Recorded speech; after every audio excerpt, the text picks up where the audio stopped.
and welcome to the theoretical analysis of my project. I'm really excited to share it all with you guys, and I don't know, it should be really interesting and exciting. What I'm going to do in this video is go through most of the tracks and break them down to you of how I created this project out of using nothing but literally rubbish. Let's start off with the most significant part of this project being this organ here. I will play it a bit for you guys just so you can hear.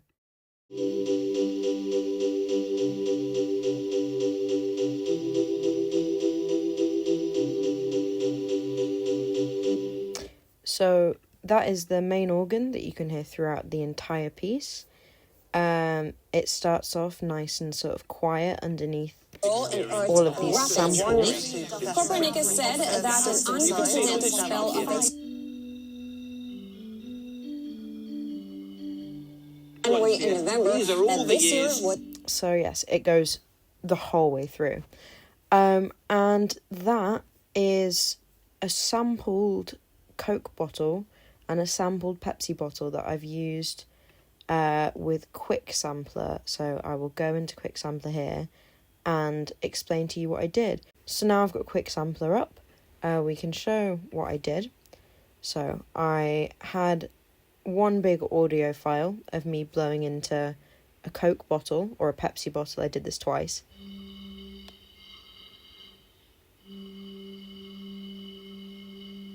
So if you can hear that there, it's just the long audio clip, and what I did was I cut that down using Quick Sampler just to this file, so it's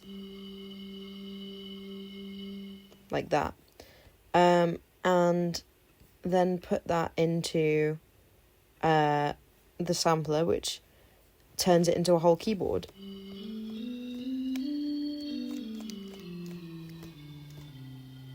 Which is really cool. Yeah, what I found quite cool was that the bottles that I used were already pretty much the note of G, so I didn't really have to fix them much. I used a little bit of flex pitch on Logic Pro just to fix up the sound of it to get it to a perfect G. So then when I inputted it into Logic using a keyboard, it was perfectly on the note, and if I wanted to, I could have used other sounds. So now we unpacked how I got the chords. Let's unpack other instruments. I believe I haven't labelled any of this, which is really, really helpful. I've got the shepherd tone. So this is a shepherd tone. And if you don't know what it is, it's just a constantly rising piece of sound that basically is just lots of the same track overlapping, so it sounds like it's constantly going around. People call it like the barbershop pole of tones because it's just constantly spiraling. This was suggested to me by someone else to put in, and I took that feedback on board because I thought it really fitted with the song. And I wanted that feeling of dread because I know that it conveys dread sometimes. I think it's used in the soundtrack of the film Dunkirk, just to convey this like sense of, oh God, something's going to happen. So this is what a shepherd tone sounds like.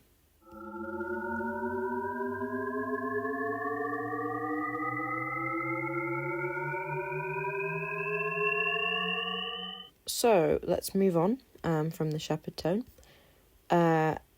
And let's go to the percussion. Now, the percussion was also entirely created with rubbish. There are no instruments in this song. And this was just a cardboard box. Let's get to it.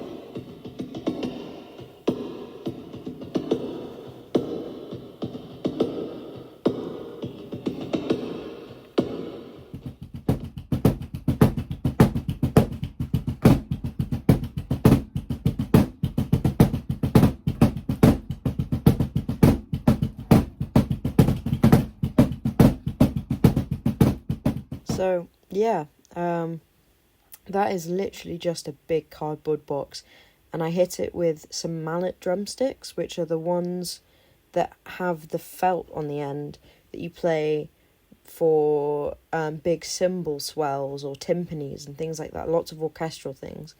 If I go into this track, you can see that I have quite a lot of reverb.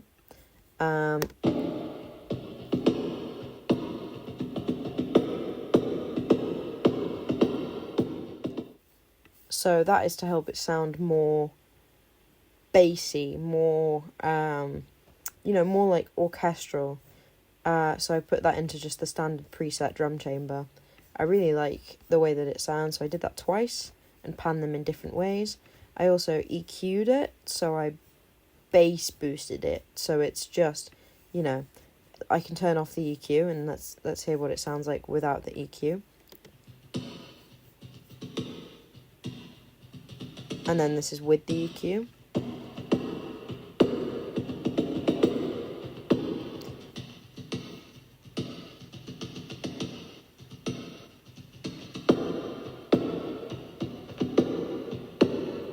So you can really see how it brings out that like puffy bass drum sound that I really, really wanted. And it works really well within the context of the whole track. So... Things like this, like me, are quite used to seeing the numbers and seeing the data, but it's quite rare that you get such a... And I think that's really cool. Moving on, we can go down to the snare, which is just... this one here, just this lonely track.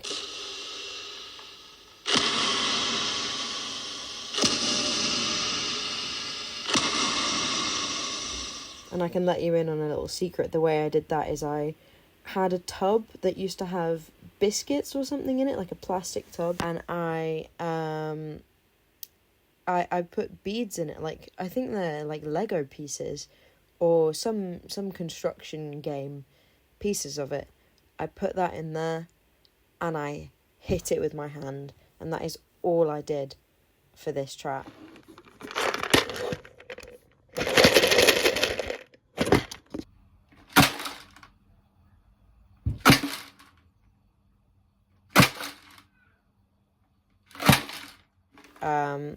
But it makes such a cool sound. And so what you can see here is every hit, it pans to a different direction. And I think that just constantly changes, like, the soundscape of it. It's constantly adding to this whole, like, big, elevated soundscape idea of the music being all around you. So, yeah, if you just have a listen and watch as the little green thing moves around.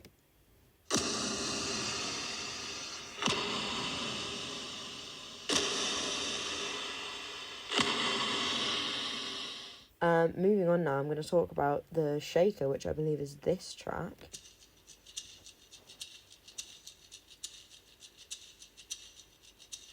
And it might be a bit hard to hear because it's very, very low down in the mix. But that shaker is literally just a bottle of pills.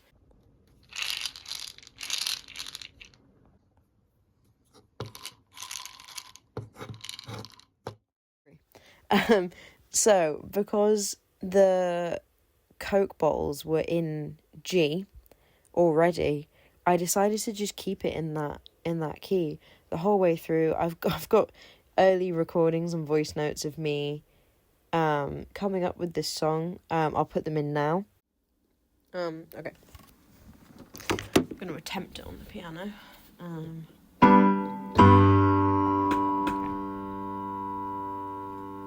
News, blah, blah, blah.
but I also had to learn how to play the piano, which was a skill that I have improved over the course of making this song, because I thought that, you know, I can play guitar and things like that, but I didn't really think that that fitted the sound that I wanted, and I didn't really know how I was gonna use the samples and things. You know, I came up with a couple of other ideas of ways that I was gonna do this song.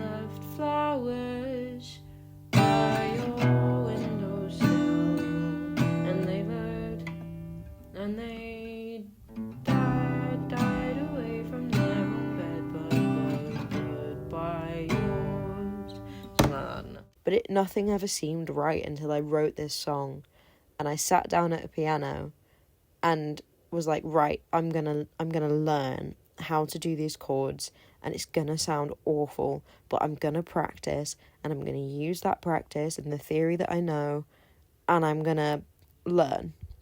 And that's what I did. So yeah, it starts in G the whole way through. Let's get to that.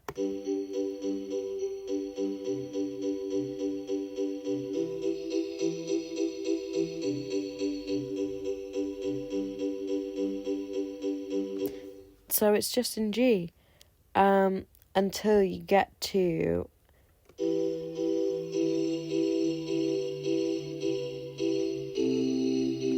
and that goes down to E minor, and then every note from there is just an E minor with a dissension on it, down a semitone, and that's actually a technique that I stole from the song Our House by not by Madness, by Crosby, Stills, Nash and Young.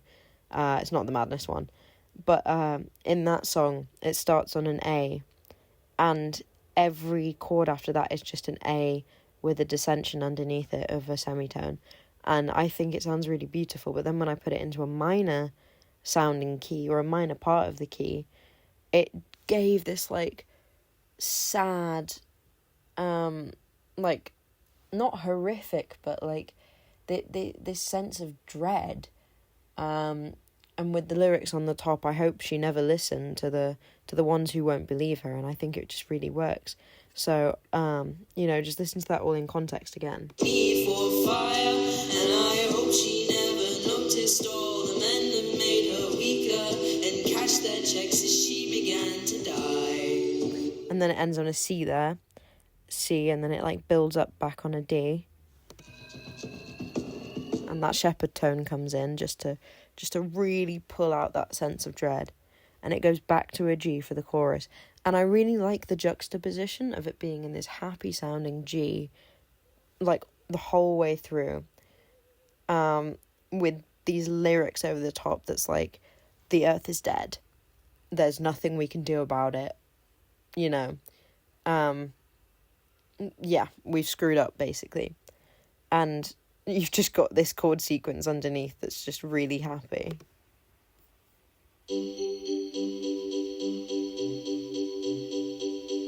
So yeah, it's just quite funny. Let's get on now to the discussion of the samples, which are really quite fun. I believe we start with a BBC News sample.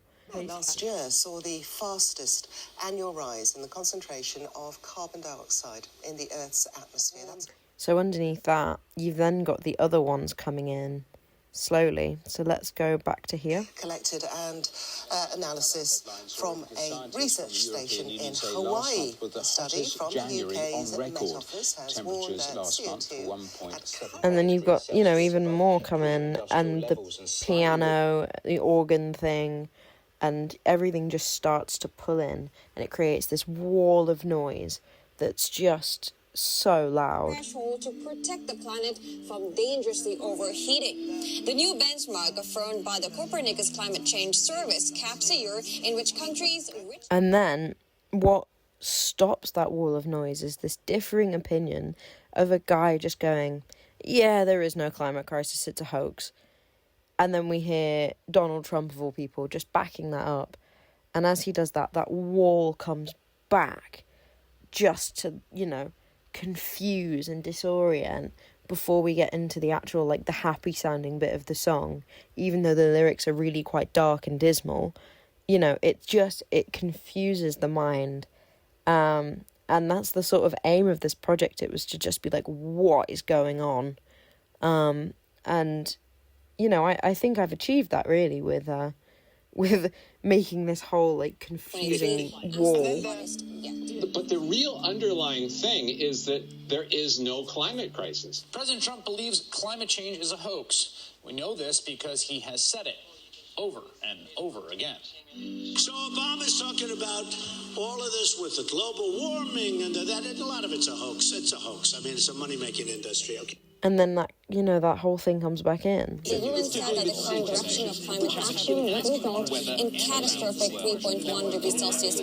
Until once again, Donald Trump comes back to ruin the party with his whole speech about drill, baby, drill. Emissions from fossil fuels keep rising. Emergency. We will drill, baby, drill.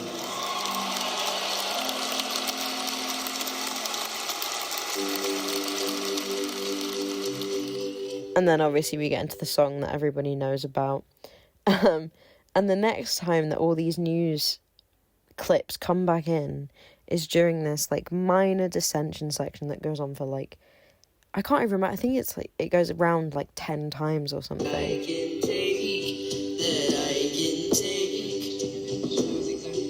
There's that shepherd tone again. It's like me are quite used to seeing the numbers and seeing the data, but it's quite rare that you get such a compelling and emotional way to... And that goes on until it all quietens off again. In this bit. She said, will I be alright on this path I'm taking? 'Cause I know that I've been hurt before, but it don't feel the same. Now with that section, that is just one organ and one vocal that have been, the vocal's been put right to the middle, right in your face. There's nothing else going on in that bit. And I think that's really important because it's supposed to be the last cry of the earth, you know, being like, am I going to be okay? I've been through so much, but this is the last thing. And obviously at the very end of that chorus, it all comes back in.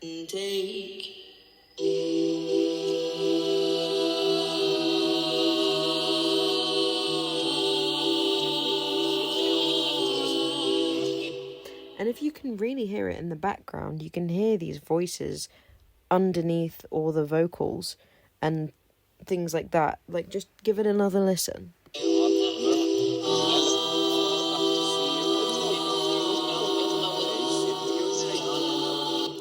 And what you might not realise in that is that is reversed news clips of the ones that you heard at the start of the piece. It's the same ones.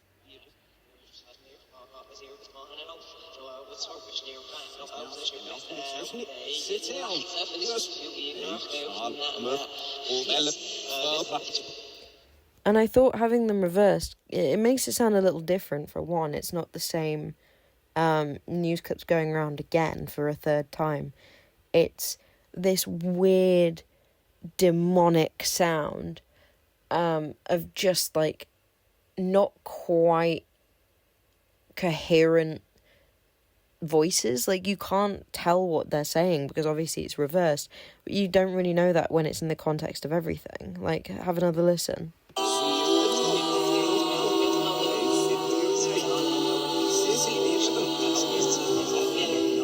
And those harmonies over the top of them are really quite important because obviously they're saying the word ah, which obviously you hear a lot in choral music, you hear a lot in pop music, you hear it a lot in music, really.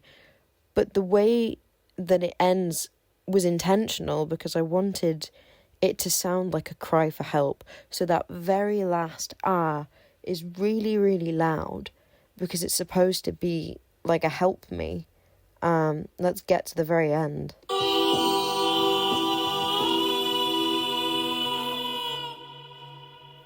And that's how it ends. That's it. There's no extra section of being like, this is how we're going to save the world. It's like supposed to be dystopian and really just a kind of way of being like saying, look what we've done. The world is screaming, there's nothing we can do about it anymore. That's kind of what I wanted to convey was, that we've screwed up. And I believe that I have done that in an effective way. If I would have done this again, I don't know, I think I may have tried to make more instruments, fill it out a little more, maybe tried using some metal to create cymbals and things like that out of. But, I like the fact that I've used the skills that I had at the start, or the very basic knowledge of skills, like using Logic Pro and the very basic knowledge of theory and the piano that I had, and I've improved on them. Using practices, research and things, I've learnt to play the piano because of this. I've learnt how to mix this song. It's improved my skills a lot, and I think that is something worthwhile and something that I can use in my future when I'm creating more pieces, maybe like this, or maybe in different genres with different styles, things like that. But I think overall that this project has been really effective in both personal life and towards the cause that I'm creating. I also think for like future, if I want to bring this back out again, I should advocate for the donation of money to charities that are helping to fight the climate crisis. That's something that I didn't do and I wish that I would have done. But other than that, I'm really, really pleased with how it's gone. And I hope you like it, and I hope you got something out of this video. And if you can donate to a charity of your choice, then please do. It's something that I'm going to do, and something that I'm going to continue to do my whole life. So, yeah, I hope you enjoyed, and I hope to see you all soon. Bye!